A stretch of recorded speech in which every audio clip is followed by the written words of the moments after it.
resident Great British Baking Show addict, and I'm attempting to go through all the technical challenges from season 1 and until current times.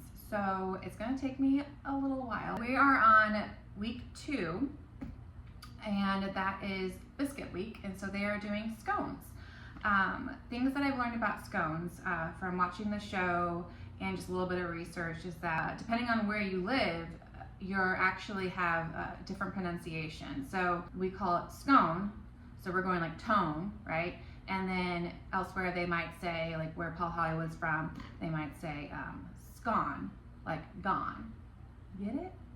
I feel really impressed with myself because I did some hardcore Wikipedia and I learned that. So yeah, that's one tidbit for you. Also, I believe that Scotland claims to be where scones originated around the 16th century. So that's really exciting stuff for me to learn. So hopefully it's exciting for you as well. So yeah, we are on episode 2 of season 1. And also, just so everybody knows, and it's very, very clear, I am a home baker. I have no professional baking experience. I honestly don't even have a lot of home baking experience compared to some. Like, I'm not the girl who's bringing the fondant cake that looks like it's professional level to the parties and getting like paid. No, I'm making cakes for my family. I'm baking cookies for my family. I'm doing everything for my family. And so I don't really have a lot of opportunities to like challenge myself. Like, when in my life am I gonna make a choux pastry? Probably never, unless I do something like this. So that's kind of where I got the inspiration from, was just trying to improve on my skills and giving myself a reason to do it, because you know, life happens and it's hard to come by opportunities to be like, I'm gonna make this really like obscure Austrian chocolate cake just for funsies. Like, I don't know, maybe you're better than I am, but so far in my 37 years, yeah, I did name my age. I'm okay with that. I'm abusive with my age, obviously, because I'm letting my gray hair show. But yeah, I don't have a lot of opportunities to do this kind of stuff, and I so far have only been making very simple bakes. I think I do a good job at those, but I want to get better. I want to expand my repertoire and go with it, because it is something I truly enjoy. Also on this channel, I probably will incorporate just my other, you know, passions, hobbies, what have you, as we go along. I'm figuring this out, but I'm excited. So let's go, let's do this. Okay, I have made scones before, just not the Paul Hollywood recipe. And so the recipe that I did is just like a little bit different. Like, it's more like triangular scones, and he uses strong bread flour. I was not able to get my hands on strong bread flour, so I do have bread flour though, so hopefully that won't mess up things too much. So I'm just gonna read off real quick the ingredients that we're using today. So 500 grams strong white bread flour plus extra to dust, 25 grams baking powder, 80 grams unsalted butter cut into pieces, 2 medium eggs, 250 milliliters of milk, 80 grams castor sugar, 1 large egg beaten with a pinch of salt, icing sugar or confectioner's sugar to dust, jam, and clotted cream. So just to refresh, castor sugar is like a little bit lighter than granulated sugar, but from what I understand, like, you can do a 1-to-1 ratio if you don't have castor sugar. So 80 grams of granulated sugar. I did get my hands on some castor sugar just because I really want to make sure that I'm controlling as many variables in this like technical baking challenge process as possible. So I will be using castor sugar. Also, like in real life, I probably would just use large eggs. Like, if I had only large eggs on hand, I would just use large eggs, and I wouldn't worry about using like medium eggs in this recipe, because if it's just for me and my family, like, I don't really care if they're not like totally perfect. But I did get 2 like things. I got 1 thing of large eggs and 1 thing of medium eggs, because I'm being extra precious about trying to be perfect here. So we'll see if that pans out. Anywho, so I saw like a tutorial online that Paul Hollywood did, and the way that he did it in his tutorial was a little bit different than the recipe that I saw printed off, and probably because he's like, I'm an expert baker, I'm a master baker, I don't need to like be a little simpleton like the rest of us, and like, you know, I think he broke it down for the rest of us so it was a little bit more foolproof. So he does everything in one bowl. In his recipe that's handwritten that I printed off, in one bowl he did like the flour and the baking powder and the butter, and then in another bowl he like beat the eggs, and then he added the milk and the sugar, and then he like added that all together. I'm gonna try and follow his tutorial because, just to be honest with you, like my dishwasher isn't working, and so instead of like following the handwritten recipe that I printed off, I'm just gonna try and not have to do a million dishes today, so we'll see how that goes. Yeah, so here we go. That was a lot to preface, but you know, we're getting to it now. All right, so first things first. I already lined 2 baking trays with parchment paper, and I did pre-measure some ingredients today just because we got started a little late in my daughter's nap, and I'm trying to do this kind of efficiently. I'm gonna add the flour. Okay, flour. In she goes. And from what I understand with scones, you want to use cold ingredients. So I have some butter here, unsalted butter, and I already pre-cut it, and I'm gonna try and work quickly here. So I probably need to be quiet for this portion of things. I just snorted. It's cool. Whatever. Okay. And then the breadcrumb consistency is what we are trying to achieve here. I know from what I understand that you don't want like super big lumps of butter because it will like expand in the oven and it will make it like create an air pocket apparently. We don't want that. So we're gonna try real hard here. This is actually really fun. It's like playing with like Play-Doh or something, or like kinetic sand, which as a mom I like literally hate kinetic sand, but like theoretically I love it. Theoretically it's a great thing, but in practice I absolutely hate it. I hate silly putty. What else do I hate? Anything that can stick to surfaces and then I have to clean up. I don't like very much. I love being a mom. I just don't like the cleaning part. Okay. I'm the mean mommy who's like, don't do it in this area. You must go to that table. And then they go to that table and I'm like still kind of mad about it. Sorry, child. You're allowed to be a kid, I guess. This is gonna probably take me a minute. We're getting closer, but there's a lot of unincorporated butter still, so I need it all to join together.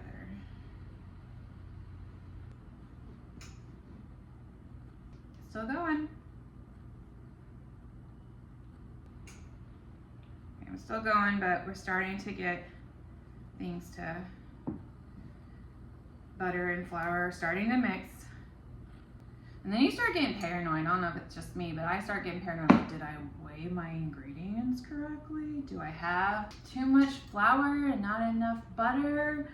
And then it always works out, but like I start to panic when I feel like the flour isn't incorporating. I do have like a moment of panic every time, because that wouldn't be me if I didn't panic at some point in the process.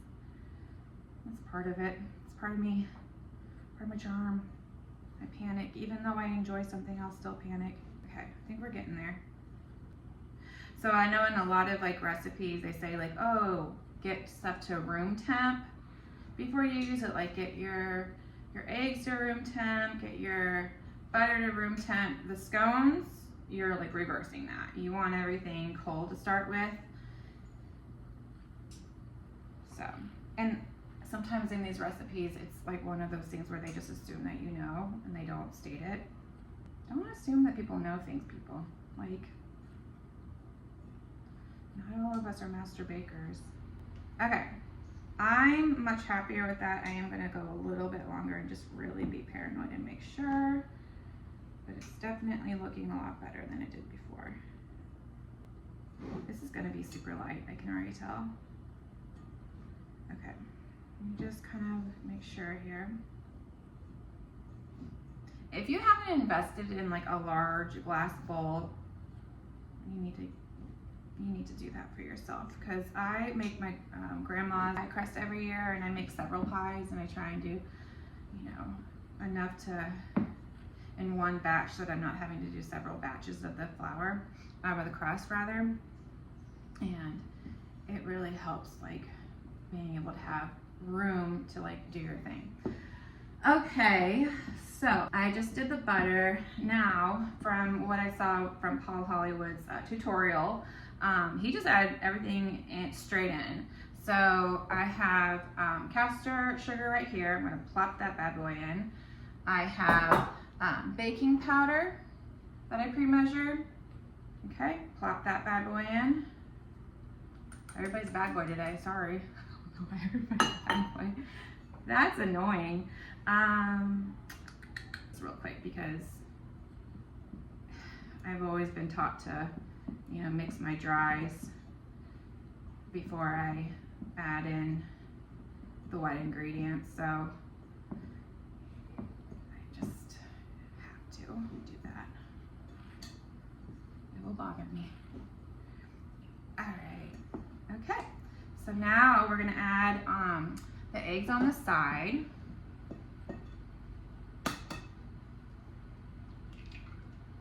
Okay, 2 medium eggs. I wish I could be like that person who cracks eggs and like just has it all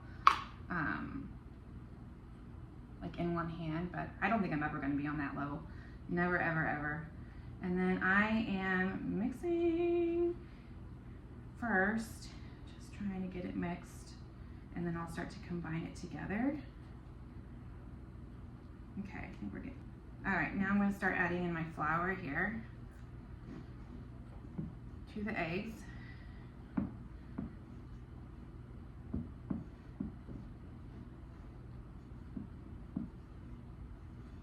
Probably should have left like one dry hand, huh? That would have been smart of me. Oh well, we're committed now. This is fun. It really is. Sometimes I don't know if I'm good at conveying fun. Unless I'm being like outrageous about it, like, oh yeah, this was so much fun. But like, I think my like starting off point is like very like dry and self-critical and panicky. So I'm like making sure that I'm like, oh, I actually do like this, guys. This is not like misery. This is fun, and it should be fun. Like, why do anything in life if it's not fun? Oh my God, look how much better that looks now. Okay, trust the process. I started, like, I was really considering like adding more butter at a moment there. Like, I was like, no, this doesn't feel right. And I'm trusting the process, so. Okay, now, according to Mr. Paul Hollywood, you are going to add in milk, but he said to reserve some milk. So it calls for 250 milliliters of milk. But he said he reserved a little bit because not everybody's flour like absorbs milk the same way. So literally go to his tutorial if you want the expert opinion on things. I'm just showing you the spazzy amateur baker version of things. So yeah, we are not a professional baker. We just are, you know, try to listen, try to take notes. We is me and my multiple personalities, which you'll get to know over time. Ooh, it's very gloopy. Oh my gosh, it's really gloopy. Oh my goodness. Wow. Wow, that is super gloopy. Okay. And he's like, you want it to form like a lump. Like, not like a soupy mess, but you want to make sure like it's kind of like pliable, is my understanding. So I think we're like getting there. And he's like, it should like stick to your hands. So, I mean, I think we're sticking to my hands. I think we're there. Oh my gosh. Let me just read for a second to make sure that I'm not messing this whole damn thing up. Excuse my French. I don't even know. I just like had an accent. So that was weird. So it should form into a ball, he said. Okay. That's like kind of forming into a ball. Wouldn't you say? I mean, that's a ball. Ooh, I'm losing some. Okay. This is problematic, guys. This is where like the professionals make it look like no big deal, and I am gonna make it look like a big deal. But hopefully like the end result's the same. This is ridiculous. Okay, scooch over. Okay, now I need to lightly flour a surface. But like when I watched his tutorial, that did not look like to me. Sorry, Paul. You're confusing me because that looked like a lot of flour that you're putting down.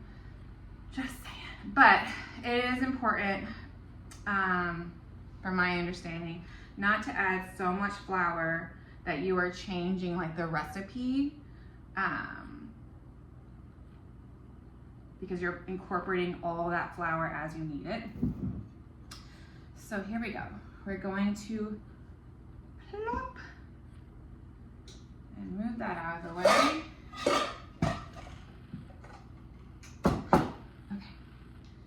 Okay, so it says to fold it over a few times to incorporate air. So now we're on the floured surface.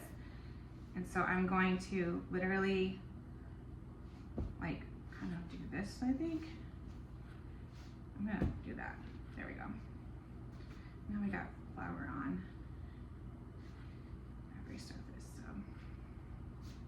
Sorry, I'm mumbling. I'm gonna try really hard not to mumble, but I'm a mumbler naturally. So it's kind of going against my nature to not mumble. Actually got like chastised, corrected a lot, I don't know, about mumbling when I was younger. So now I'm like trying so hard to like not be a mumbler that I have like two modes. I'm either way too loud or I'm too quiet. And I don't know how to be like just a perfect amount. And they said not to knead it, which I am trying really hard to like fight the urge to knead it. But they did say not to knead it. So he said he did like 10 rotations. So that's what I'm trying to do. Like you don't want to overwork it because then the gluten's gonna be too activated. So that looks a lot better to me. So he said to achieve a soft, loose dough. And I feel like that looks like a soft, loose dough to me. That's where we're at. Okay. So I'm gonna add more flour to my surface. So remember how like sticky and tacky it was? It's really like, I got a lot on my hand from like before, but that's not tacky at all anymore. So we're gonna use a rolling pin and gently roll out to about 3 centimeter thickness, making sure there is plenty of flour underneath to prevent sticking. So you saw me add some flour. Got my rolling pin. I'm gonna add a little bit of flour to that. How are we doing? Anywho, so we're gonna start in the middle and then go out, go back to the middle, and then go towards me. He said to like kind of keep moving it. I'm trying to work from my memory here. Okay, we want to, I'm gonna try it a little bit here. And he was like, you want to relax the dough as you go. So I'm trying to do that. You know what? If I'm moving it, I don't have to go the other way. Haha, work smarter, not harder. Okay, middle, towards me. I'm going to, because I'm paranoid, I'm going to measure, he said about 3 centimeters, which I feel like honestly I might have gone beyond that. Oh, yeah, I for sure did. Dang it. Yeah, there we go. Pretend like that didn't happen. Okay. I overworked it a little bit, but I think we can salvage it. Yeah. All right. So now he used that 6.5 centimeters biscuit cutter, scone cutter, whatever. So we're gonna start, and I'm gonna flour the biscuit cutter, scone cutter, whatever, and so that doesn't stick too much. So we're gonna start, and then we're not gonna turn. We're just gonna go straight down, and then kind of make sure that it's. He said that, I don't remember what he said actually. I'm not even gonna say it because I don't remember. Like to relax the dough. Yeah, that's what he said. Relax it. So kind of making sure. I just don't put it like that. I don't really know what that means. So I think I need to move this camera. There we go. For this part, we're gonna make it so that you can see a little bit better, okay? Okay. Going straight down. I'm gonna kind of move that stuff to the side. There we go. His recipe supposedly makes 11. I don't even know where we're at right now. Okay. All right. Okay. It's gonna be what it be. I'm gonna add a little bit more flour to this. Hello. Hello. All right. What are we at? 1, 2, 3, 4, 5, 6, 7. Okay. I think I'm pretty on point here. Okay. 8, 9, and then probably make sure that there's enough flour on the bottom here. Yeah. So I'm adding these. Here. I don't think I need them. I might rearrange them once I get them on there, but I'm just getting them out of my way, honestly.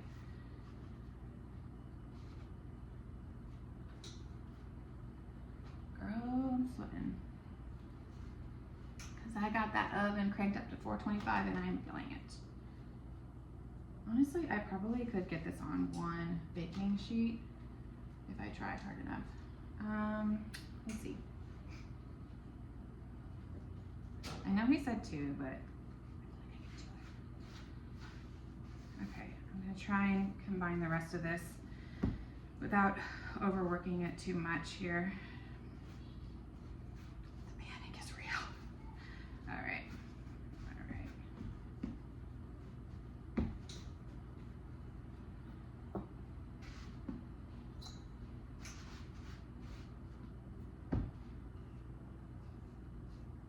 Going out and out. Turning it out and in. That might be a better thickness, honestly. I still feel like I'm making it awfully. Yeah. Okay. 1, 2, 3, 4. 1, 2, 3, 4, 5, 6, 7, 8, 9. 10 and 11. Good enough for me. All right. I really want to see if I can try and get this onto one cookie sheet. So one second. I did it! Okay. So I'm going to wash my hands real quick and I'll be right back. Okay. So the egg wash is 1 large egg. Very specific here. Okay. I could have made more with the rest of that, and I might later. Feel wasteful not using all of my dough. Maybe I'll save it for another time. So I literally had like a pinch of salt, and I'm using a quart. You can use a whisk, whatever. And I'm going to now take a pastry brush and put this on the top of these things. And I saw in the tutorial that we do not want to go on the sides with our, words are hard sometimes, guys. With our glaze, we want to just go all the way to the edge, but not on the sides. Okay, so the one thing that I think might be problematic is that I might have made them a little bit too thin. But we'll see. I think they'll still taste good though, so. Maybe not first in the technical, but tastes good, so I'll take that. And then I'll show, just like to the edges, but not on the side.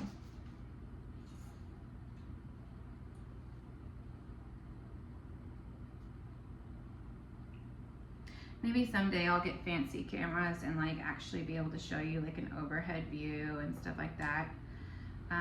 But we're not there yet, so this is what you get.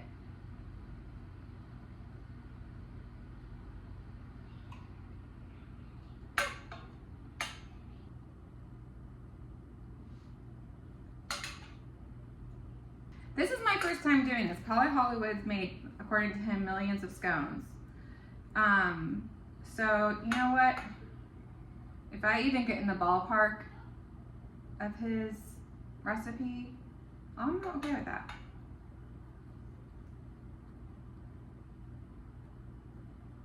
All right. So now it goes into the refrigerator for 20 minutes to rest. So I will see you in a little bit. Okay, so my scones were sitting in the fridge for about 20 minutes. So now we're going to do another round of the glaze, the egg wash glaze, and then we're gonna pop it in the oven for about 15 minutes. Now my oven runs hot, I found, so I will probably check on it without opening the oven. I'll probably check on it from the outside, like 12 minutes out, just because I don't want to overbake them. And the recipe says like 220 degrees Celsius, but I'm in America, so I set it to like 425. Okay, so let's go, let's do this. I find myself saying things over and over again, like let's go, let's do this. I'm not trying to like have that be a thing. I really am not, but it's becoming a thing. Not my intention, but I don't know. Do you ever do that where you like have some phrase or word that you keep using and you don't use it any other day of your life, but like that day you've said it like 10 times and now you're irritated with yourself, but there's no going back now. That's what's happening to me. So maybe I actually need to sit there and like think about what I want to say before I do this, but I'm not doing that.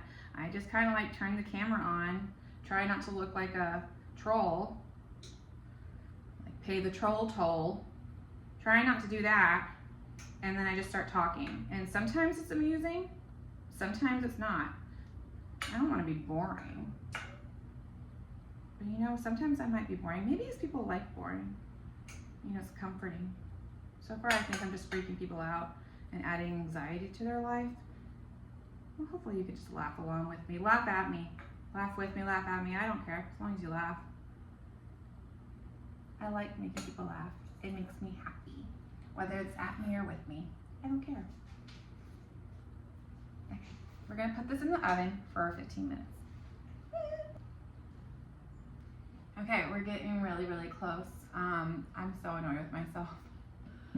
I forgot to set my timer, or no, I didn't forget to set my timer. I turned like my timer on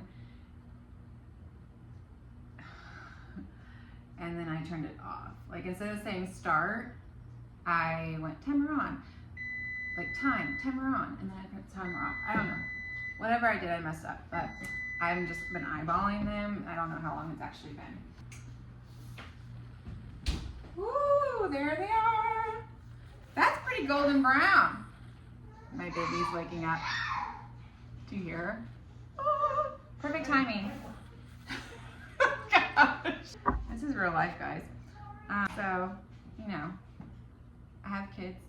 I have a 1-year-old and I have an 8-year-old. I'm really, really, really pleased with myself right now. I'm really pleased with myself because this is really golden brown. I don't want to hurt my little fingies. Sorry. Okay. I'm going to move these over to the cookie sheet. Second. The egg wash makes them nice and golden brown. Can you see? Once it cools down, I'll show you a little bit better. Yay! I did it! Episode 2. Boop, boop, boop. We will try them here in a second.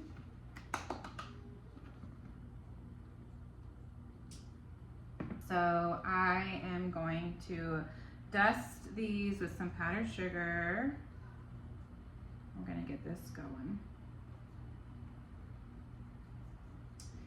And I'm gonna pick my favorite one. They're all created equal as far as I'm concerned. But yeah, I mean, the egg wash did its thing. I'm a little worried that it may have been over a little bit just because I had issues with my oven. But you know what? Sometimes you win and sometimes you lose in life.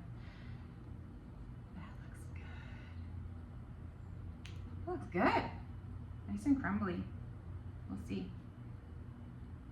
Definitely don't think it's underbaked. It's like springing back. Yeah, I'm really upset about my oven timer situation, but I only have myself to blame. Whatever. So here we go. I just promised that I was going to share the good, bad, and the ugly, my victories and my failures. So this is a failure, so be it. So be it. I made this jam last night. This is the raspberry jam.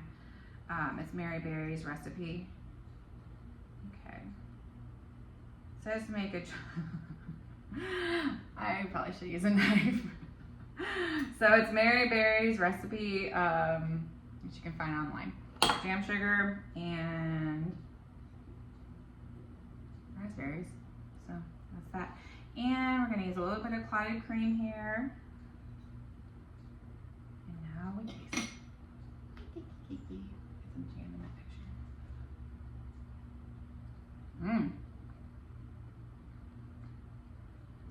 It's really crumbly.